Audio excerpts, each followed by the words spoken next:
আগামীকালকে প্রধান উপদেষ্টার সঙ্গে বিএনপির আবারও বৈঠক। যমুনায় বিএনপিকে ডাকা হয়েছে। সেখানে কোনো একটা সিদ্ধান্ত আসতে চলেছে, এমনটাই চারিদিকে কানাঘোষা চলছে। হয় বিএনপি জিতবে অথবা সরকার জিতবে, এরকম পরিস্থিতি তৈরি হয়েছে, নাকি মাঝখানে উইন উইন সিচুয়েশনে যাবে? কোনো পক্ষই কি বিন্দুমাত্র ছাড় দিতে চাইবে? বিএনপি যে কোনো মূল্যে বিজয়ী হতে চাইবে, সরকারও যে কোনো মূল্যে চাইবে ডিসেম্বরের 31 তারিখে নির্বাচন যেন না হয়। প্রায়শই বলে দেখবেন যে ইউনূস সাহেব 9 মাসে 9টা দেশে ঘুরছে, এটা তারা তিরস্কার করে। কেন 9টা দেশে গেল এবং কি কি ওইখান থেকে নিয়ে আসলো, এর চুলচেরা বিশ্লেষণ ওরা চায়। কিন্তু দেখেন এরা কখনো পূর্বের সরকারের কতগুলো দেশ ঘুরছে, কি কি আছে সেগুলো নিয়ে আলোচনা করেন। আমি একটা ছোট্ট এক্সাম্পল দিই। ইউনূস সাহেব আজকে সিঙ্গাপুর এয়ারলাইন্সে টোকিও থেকে চাঙ্গি এয়ারপোর্ট নামছে সিঙ্গাপুরে, ওইখানে ট্রানজিটে বসে ছিল, তারপর ওইখান থেকে আসেনি ফ্লাই করে ঢাকায় আসছেন নর্মাল একটা কমার্শিয়াল ফ্লাইটে। আর আমরা আগে দেখছি, যারা বলেন তারা একটু শুনেন, আমরা আগে দেখছি প্লেন বইয়া বইয়া গেছে। একটা ছোট্ট এক্সাম্পল দেই, 72 কি 73 সালে বঙ্গবন্ধু শেখ মুজিবুর রহমান সিঙ্গাপুরে গেছিলেন প্রথম। পুরা বিমান, বাংলাদেশ বিমানের একটা বিমান ভইরা গেছিলেন, তখন বাংলাদেশে উগ্র বিমানই আসছিল, ওইটা ভইরা উনি সিঙ্গাপুরে নিয়ে গেছেন। তখন সিঙ্গাপুরের প্রাইম মিনিস্টার ছিল লি কুন ইয়াং। উনি এটা দেখে বলতেছে, বাপ রে বাপ, গরিব দেশের প্রধানমন্ত্রীর এমন লাক্সারিয়াস লাইফ। বিএনপির সালাউদ্দিন জেনারেল ওয়াকারুজ্জামানের সাথে কথাবার্তা বলেছে, গত 7-8 দিন ধরে কথাবার্তা বলেছে, এবং এই কথাবার্তা বলেছে ওয়াকারুজ্জামান যদি মার্শাল ল দেয় অথবা জরুরি অবস্থা দেয়, চুপ্পুর মাধ্যমে ডক্টর মোহাম্মদ ইউনূসকে রিমুভ করে ডক্টর আসিফ নজরুলকে সরকার প্রধান করে আরেকটা তত্ত্বাবধায়ক সরকার তৈরি করার জন্য, এবং তারা এই ব্যবস্থার জন্য সার্বিকভাবে তারা পুশ করেছে। কিন্তু একটা জায়গায় গিয়ে আটকে গেছে, সেই জায়গাটা হলো তারা হয়তো বুঝতো যে আজকের তাদের সেই জুলুমের অত্যাচারের রেজাল্ট কি এসেছে, তবে তারা মৃত্যুর আগে বুঝেও গিয়েছে। তারা বলে গিয়েছে বারবার যে যত জুলুম আসুক, অত্যাচার আসুক, আমরা কোনো জায়গায় মাথা নত করবো না, বিজয় তোমাদেরই হবে, বিজয় ইসলামেরই হবে, বিজয় এই দলেরই হবে। আজকে সেই বিজয়টি অর্জন হয়েছে। আগামীকাল আসলে যমুনাতে কি হতে যাচ্ছে, আবারও নতুন করে ডক্টর ইউনূস সাহেব এবং বিএনপির একটা বৈঠক। সেই বৈঠকে আসলে কি হবে? কারণ বিএনপি তো একের পর এক তারা ডক্টর ইউনূসকে আলটিমেটাম দিয়ে যাচ্ছে, সেটা হলো ডিসেম্বরের মধ্যেই নির্বাচন দিতে হবে। কোনো 2026-এর জুন জানুয়ারি কিচ্ছু বুঝি না, এটা কিন্তু বিএনপির একটা কড়া বক্তব্য। অন্যদিক থেকে ডক্টর ইউনূস সাহেব সেও একটা ঘোষণা করে দিয়েছে এবং বিভিন্ন জায়গায় সফর করতে গিয়ে সে একই কথা বলছে, জুনের মধ্যে নির্বাচন হবে, জুনের পরে ডক্টর ইউনূস একটা দিনের জন্য ক্ষমতার চেয়ারে থাকবেন না। এদিক থেকে ডক্টর ইউনূস সাহেবকে ষড়যন্ত্রের গন্ধ পাচ্ছে বিএনপি, নানানভাবে ডক্টর ইউনূস সাহেবকে ক্ষমতা ছেড়ে দেওয়ার কথা বলে যাচ্ছে। তো আসলে আগামীকাল কি হতে চলেছে? আর একটা সুসংবাদ রয়েছে, সেটি হলো আপনারা সকলে জানেন জামাতের নিবন্ধন কিন্তু ফিরে পেয়েছে। এবার হাড্ডাহাড্ডি লড়াই হবে। অনেকেই বলছে অনেক তো দেখেছি, এবার আমরা দেখব ইসলামী দলকে ক্ষমতায় এনে, দেখি তারা কি করে। বিএনপি দেখলাম, আওয়ামী লীগ দেখলাম, জাতীয় পার্টি দেখলাম, সবই তো দেখা শেষ। তাহলে একবার দেখি না কেন জামাত ইসলাম কিভাবে দেশ চালায়। এটা দেখার জন্য অধীর আগ্রহে বসে আছে অনেক জনগণ। আবার অনেকেই বলছে যে আওয়ামী লীগ বিএনপি পয়সার এপিটোপিট, দুইজনের কার্যক্রম চক্র প্রায় একই রকম, যার কারণেই অনেকেই বলছে ডক্টর ইউনূসকে আগামীতে আমরা ক্ষমতায় দেখতে চাই। তো যাই হোক, আপনাদের মতামত সেটা জানাবেন, কাকে ক্ষমতায় দেখতে চান, জামাতকে, আওয়ামী লীগকে, বিএনপি, ও আওয়ামী লীগ তার হবে না, বিএনপিকে, জাতীয় পার্টিকে, সেটা নিয়েও কিন্তু দ্বন্দ্ব রয়েছে। জাতীয় পার্টিও কিন্তু যে কোনো মুহূর্তে বাতিলও হতে পারে, কারণ তাদেরকে নিয়েও কিন্তু চলছে নানান ধরনের আলোচনা সমালোচনা। তো কাদেরকে দেখতে সেটা কমেন্ট বক্সে জানাবেন। তো চলুন তার আগে আমরা সবগুলো ভিডিওর মূল অংশগুলো বা বিস্তারিত আলোচনাগুলো শুনে আসি। ইউনূস বিরোধী কিছু কন্টেন্ট ক্রিয়েটার প্রায়শই বলে দেখবেন যে ইউনূস সাহেব 9 মাসে 9টা দেশে ঘুরছে, এটা তারা তিরস্কার করে। কেন 9টা দেশে গেল এবং কি কি ওইখান থেকে নিয়ে আসলো, এর চুলচেরা বিশ্লেষণ ওরা চায়। কিন্তু দেখেন এরা কখনো পূর্বের সরকারের কতগুলো দেশ ঘুরছে, কি কি আছে সেগুলো নিয়ে আলোচনা করেন। আমি একটা ছোট্ট এক্সাম্পল দিই। ইউনূস সাহেব আজকে সিঙ্গাপুর এয়ারলাইন্সে টোকিও থেকে চাঙ্গি এয়ারপোর্ট নামছে সিঙ্গাপুরে, ওইখানে ট্রানজিটে বসে ছিল, তারপর ওইখান থেকে আসেনি ফ্লাই করে ঢাকায় আসছেন নর্মাল একটা কমার্শিয়াল ফ্লাইটে। আর আমরা আগে দেখছি, যারা বলেন তারা একটু শুনেন, আমরা আগে দেখছি প্লেন বইয়া বইয়া গেছে। একটা ছোট্ট এক্সাম্পল দেই, 72 কি 73 সালে বঙ্গবন্ধু শেখ মুজিবুর রহমান সিঙ্গাপুরে গেছিলেন প্রথম। পুরা বিমান, বাংলাদেশ বিমানের একটা বিমান ভইরা গেছিলেন, তখন বাংলাদেশে উগ্র বিমানই আসছিল, ওইটা ভইরা উনি সিঙ্গাপুরে নিয়ে গেছেন। তখন সিঙ্গাপুরের প্রাইম মিনিস্টার ছিল লি কুন ইয়াং। উনি এটা দেখে বলতেছে, বাপ রে বাপ, গরিব দেশের প্রধানমন্ত্রীর এমন লাক্সারিয়াস লাইফ।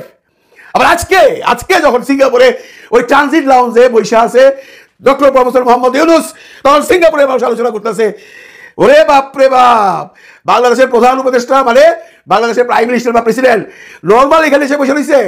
তখন শেখ মুজিবুর রহমান সাহেব গরিব দেশের বড় লোক প্রেসিডেন্ট ছিল, তার মানে এইটা কি বড় লোক দেশের গরিব প্রেসিডেন্ট? বড় লোক দেশ এই জন্য বলা হচ্ছে বন্ধুরা যে সেই 72-73 সালে বাংলাদেশের যে ফিনান্সিয়াল অবস্থা ছিল সেটা এখন নাই। এখন বাংলাদেশ একটা জায়গায় আসছে, চলো বড় লোক দেশের গরিব প্রেসিডেন্ট বা প্রধান উপদেষ্টা ভিআইপি লাউঞ্জে বসে রয়েছে। যাক বন্ধুরা, আমরা আসল গল্পে আসি। সেটা হলো আপনারা সবাই জানেন 2 তারিখে বিএনপিকে প্রফেসর ডক্টর মোহাম্মদ ইউনূস স্যারই টাইম দিচ্ছেন। কোথা থেকে দিচ্ছেন জানেন? ওই সিঙ্গাপুরে চাঙ্গি এয়ারপোর্টে বৈশা সে ব্যবস্থা করছে। হঠাৎ করে কি হলো ভাই, হঠাৎ করে কি হলো? মানে এটা হঠাৎ করে একটা সিঙ্গাপুরে বসে বলতে হবে যে 2 তারিখে আপনার সাথে বসতে চাই। এইটারই আমি বলি এটা হলো চিটাই গামাল। ওনার ভিতরে যে কি আছে, ওনার এই যে মাথাটার ভিতরে যে কি আছে, এই যে নর্মাল মূর্খ যারা ভিডিও বানায় একটু বড় বড়ই, এরা জানে না এর পিছনে কারণটা কি। 1 তারিখে কেন দিল না? উনি 31 তারিখ রাত্রে এসে পড়ছে। আজকে কেন দিল না? আজকে দিল না এই জন্য যে আপনারা জানেন আজকে আমাদের যে সেই বিচার কার্য শুরু হচ্ছে, এবং আজকে আরেকটা জিনিস বার করেন, আরো কিছু দল অ্যানাউন্সমেন্ট করবে যে আমরা ইলেকশন জুনেই চাই, যেটা অলরেডি জামাত চাইছে কিশোরগঞ্জে গতকালকে। এখন কি হবে? অনেকের মধ্যেই একটা টেনশন, এখন কি হবে? বা যারা এই যে কন্টেন্ট বানায় তারা তো লেখা একদম থাম্বনেল বানায় ভাড়া আসতেছে, কালকেই শেষ হয়ে যাবে, ইউনিভার্সিটি কালকেই নামাই দেবে বিএনপি, দেশের অবস্থা খারাপ, আর্মি ক্ষমতা নিয়ে নিতে পারে, যে যেমনি পারতেছে সে তেমনি ভিডিও বানাইতেছে। আসলে কি হবে কালকে? আমরা যারা বুঝতেছি সেটা হলো যতটুকু ভাই রাজনীতি বুঝি, কারণ রাজনীতি কন্টেন্ট যেহেতু বানাই, একটু স্টাডি করি, বিভিন্ন মানুষজনের কন্টেন্ট দেখি, বড় বড় এই রাজনৈতিক পণ্ডিতরা কি বলে সেগুলো শুনি, যেটা বুঝলাম এদেরটা দেখা সেটা ইউনূস স্যার তাদেরকে আগামীকালকে মানে 2 তারিখে বলবে দেখেন বিচার কার্য শুরু হয়ে গেছে। জামাত বলতেছে জুনের আগে নির্বাচন চাই না, বিচার সংস্কার চেষ্টা করে নির্বাচন চাই না। আর আজকে যদি চরমনের পীর সাহেব বা হেফাজতে আন্দোলন ইসলামী আন্দোলন যদি বলে তাহলে তাদের নামটাও আসবে। আমি এখন কি করবো? বিচার তো শুরু হয়ে গেছে ভাই। এই বিচারটা অন্তত 2-3 মাসের মধ্যে একটা জায়গায় চলে আসবে। বিচারটা শেষ হলে বাইজিসটা আমি সংস্কার করবো। তো প্রশ্ন উঠতেছে বিচার কি শেষ হবে? বিচার তো শেষ হবে না, বিচারের একটা প্রক্রিয়া হবে, একটা জায়গায় যাবে। বাকি বিচার শেষ হতে অনেকদিন সময় লাগবে বন্ধুরা। আমরা অতীতের অনেক বিচার দেখছি, কিন্তু ইউনূস স্যার চাচ্ছেন আমার আমলে একটা রায় হয়ে গেল, যারা খিলার যদি প্রমাণিত হয় তাদের ফাঁসি বা জেল হয়ে গেল জামাত জীবনের। এইটা হয়ে গেলেই বিচার কার্য শুরু হয়ে গেল। বাকিটা বিএনপি আসুক আর যে আসুক পরে এসে করবে। সংস্কারও সেই সংস্কার কিন্তু হচ্ছে। এই সংস্কারের একটা প্রক্রিয়া নিয়ে আমি হয়তো জুনে না এপ্রিল মেতে শেষ হয়ে যাবো, আমি বাস্তা আপনার জুনের মধ্যে নির্বাচন দিয়ে দেবো। আপনারা কি চান? এখন প্রশ্ন হইতেছে যদি কালকে দেখেন ওই যমুনার থেকে বাইরিয়া বিএনপির প্রতিনিধি দলের মন খারাপ, তাহলে বুঝে নেবেন পেজ গিলাইয়া গেছে। পেজ গিলাইয়া গেছে মানে ওনারা খুশি না। আর যদি ওনারা ওইখানে এসে বলে ঠিক আছে আপনারা সন্তুষ্ট, তাহলে দেশে আবার নর্মাল পজিশন আসবে। তবে আমার হিসাব বিএনপি মেনে নিবে, কারণ ওদিকে ইসলামী আন্দোলনের যত গ্রুপটা আছে তাদের সাথে এনসিপিও আছে। অনেকেই বলেন যে এনসিপি আর ইসলামী ঐক্য জোটের যতগুলো ইসলামিক দল আছে অনেকেই বলেন একই বাক্সে ভোট দেবে, তাদের সাথে এনসিপি নাই। এটা ভুল কথা। এনসিপি তাদের সাথে আছে বা তারা এনসিপির সাথে আছে। আমি আগে এক ভিডিওতে বলছি যে জামাত ইসলাম বা এই দলটা এই মুহূর্তে ক্ষমতা আসতে চায় না, এই মুহূর্তে এমন একটা জায়গায় থাকতে চায় কি পার্ট অফ দ্য কান্ট্রি। তো এনসিপি এরা মিলা যদি কোনো কারণে বিএনপি না মাইনা সেই মাঠে নামার হুমকি দেয়, এটা প্রতিহত করবে কে? শুধু এনসিপি? না, এনসিপি পারবে না, এনসিপির সেই ক্ষমতা নাই, সেই ডাকের এত ছাত্র আসার ক্ষমতা নাই। এদেরকে তখন ব্যাকআপ দিবে এই ইসলামী দলগুলা, এবং এরা যদি ব্যাকআপ দেয় তাহলে বিএনপি এন্ড ইসলামী দলগুলো সহ এনসিপি সহ বাকি আপামর জনগণের তো অনেকেই বলেন, আপনারা দেখছেন বিভিন্ন জায়গায় চায় তারা ইউনূস স্যার 5 বছর 10 বছর থাকুক। আমি সেই সমস্ত সেন্টিমেন্টের কথা বাদ দিলাম, বাট আপামর জনতা চায় ইউনূস স্যার থাকুক। কারণ দেখেন এই যে আজকেও বাংলাদেশের জিনিসপত্রের দাম বাড়ে নাই। তার সাধারণ পাবলিক কি চায়? রোজা গেল, এই যে ঈদ আসতেছে, জিনিসপত্রের দাম বাড়ে নাই। আপনারা শুনলে খুশি হবেন যারা এই বাড়িঘর বানান, যা খবর নিয়ে দেখেন ইট রড সিমেন্টের দাম কিভাবে কমছে। এখন দুর্ভোগরা বলে কমবো না, কিরণ্যা লোক নাই। আরে ভাই বাংলাদেশে কিরণ্যা লোক নাই।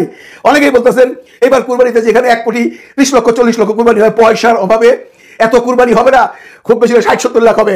একটা কথা মনে রেখেন, আল্লাহর নামে কোরবানি দেওয়ার পশুর টাকা প্রতিটা মুসলমানের ঘরে যে কোনোভাবে আল্লাহ তার হিসাব করে পাঠিয়ে দেয়। এই সমস্ত ফালতু কথা বলেন না।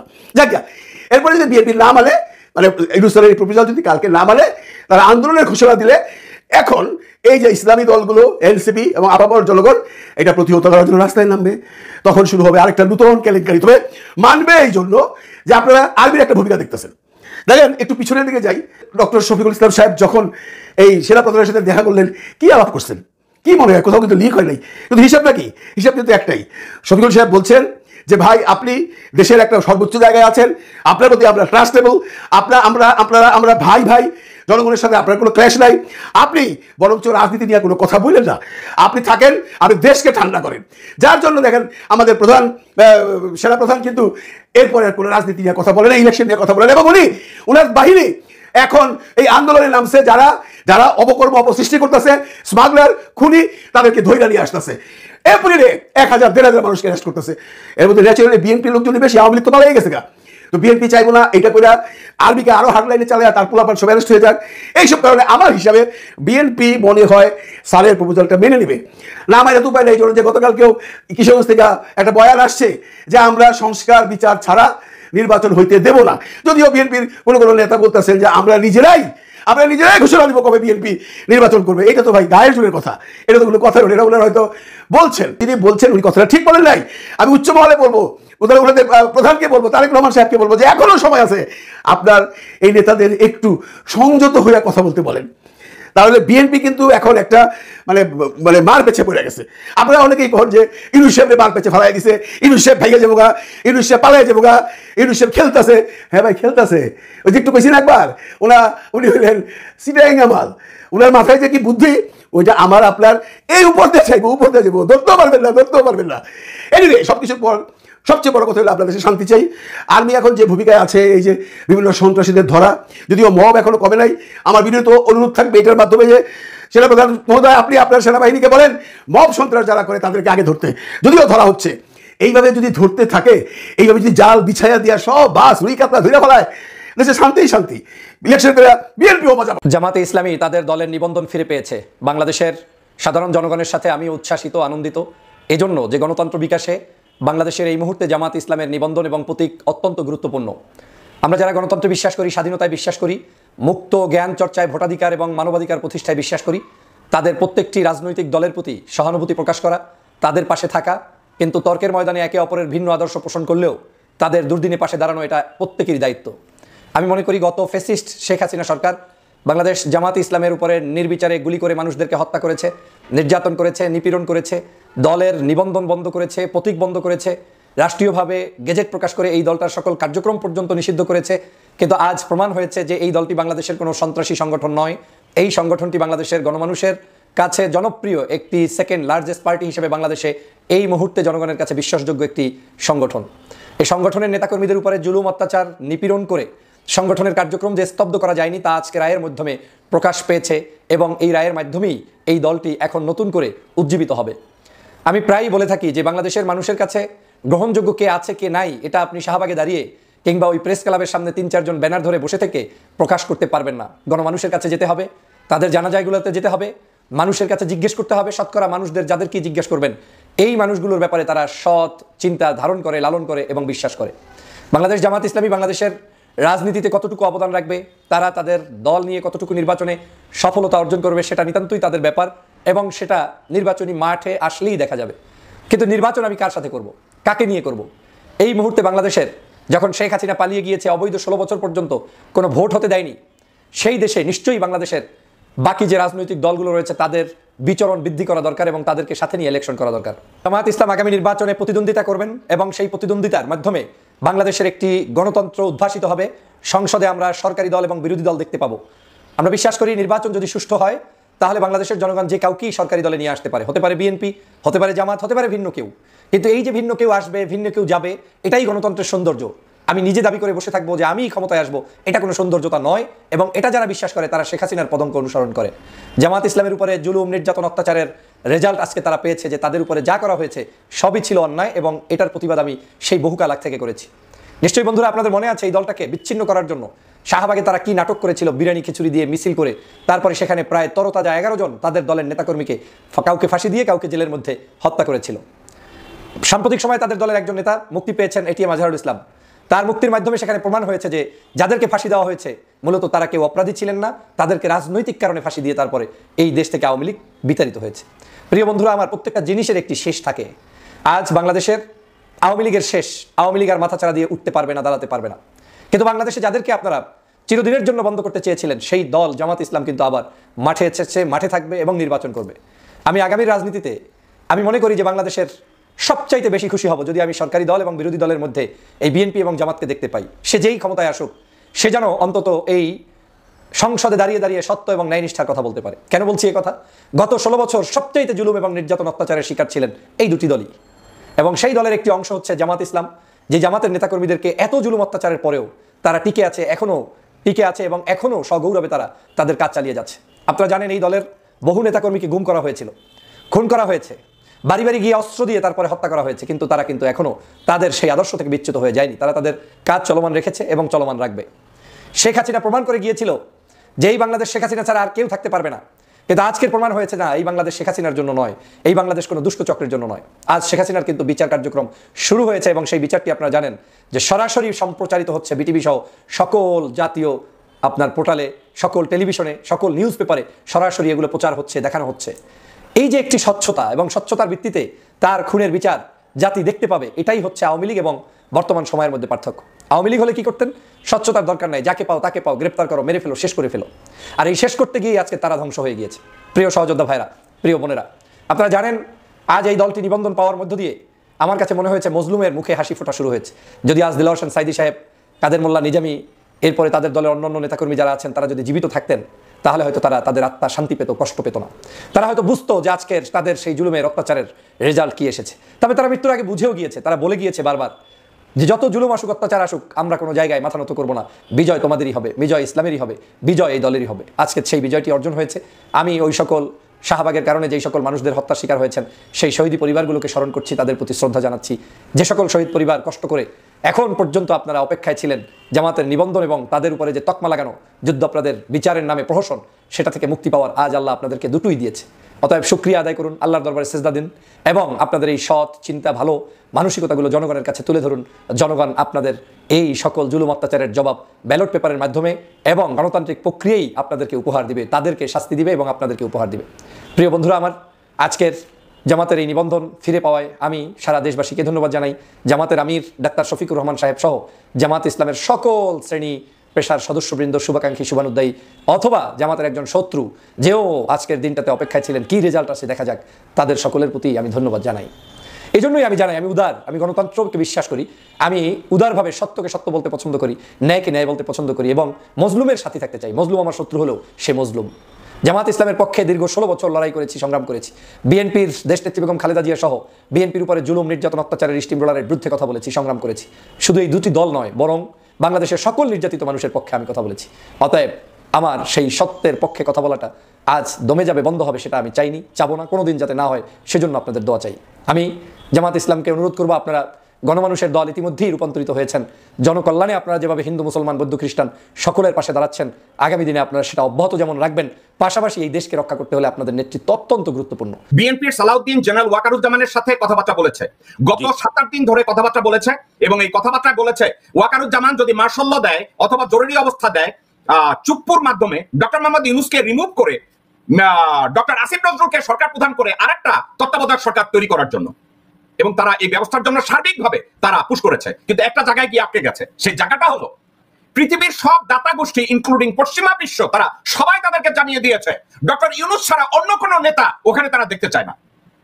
এখন এটা অত্যন্ত সত্যি কথা। তবে আমি আপনাকে এই কথাটাই বলি যে এই সালাউদ্দিন এই কারণে আমি মনে করি যে দেশদ্রোহী মামলায় তাকে অ্যারেস্ট করা উচিত। তার এই দায়িত্ব না যে এই সাথে ওয়াকারের সাথে বসে কনস্পিরেসি করে বাংলাদেশে আপনার মার্শাল জারি করবে। এই কারণে এটার উপর বেস করে সালাউদ্দিনকে দেশদ্রোহিতার দায়িত্ব করা অ্যারেস্ট করে তার পানিশমেন্ট হওয়া উচিত। এবং এটার সাথে যদি সালাউদ্দিনের সাথে আরও বিএনপি কোনো নেতা জড়িত থাকে বা অন্য কোনো পার্টিকে জড়িত থাকে, তাদের প্রত্যেককে আপনার দেশদ্রোহিতা মামলা দিয়ে তাদেরকে পানিশ করা উচিত। কারণ দেশদ্রোহের মামলায় সর্বোচ্চ হওয়া উচিত, যেটা আমি মনে করি যে আমাকে যদি জিজ্ঞেস করেন কি হওয়া উচিত, আমি মনে করি এটা হলো সবচেয়ে গর্হিত কাজ, যে দেশের এগেনস্টে কাজ করে তার ফাঁসির হলো ন্যূনতম শাস্তি হওয়া উচিত ফাঁসি। আমি আপনার সাথে একমত এবং আমি আপনার এই কথাটার সাথে শুধু অ্যাড করব, তার একমাত্র বিচার হওয়া উচিত মিলিটারি ট্রাইব্যুনালে এবং দোষী সাব্যস্ত হলে তাকে ফায়ারিং স্কোয়াডে পাঠিয়ে দেওয়া হোক, নাম্বার 1। নাম্বার 2, আর্মির ইউনিফর্ম পরে দেশের সরকার প্রধানের প্রিভিলেজকে, তার এক্সিকিউটিভ পাওয়ারকে চ্যালেঞ্জ করার দেশদ্রোহিতা।